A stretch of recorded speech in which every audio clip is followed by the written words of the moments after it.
Ito po ang ball bearing. Taas baba po to ang ball bearing. At saka itong spacer niya. Kasyang-kasya lang sa ihi ng center post. Wala siyang kalugo. Kasi ginmachine ko ang loob nito. Nilagyan ko sana ng insulator sa loob para kasyang-kasya lang. Hindi sa kalog.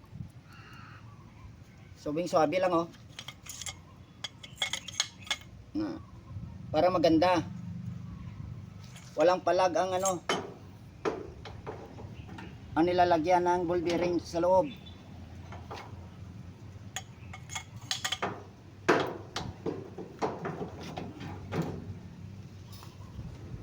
Tsaka itong spacer dito ilagay sa taas ng bearing at saka thread para pagigpit, hindi sa mag ano.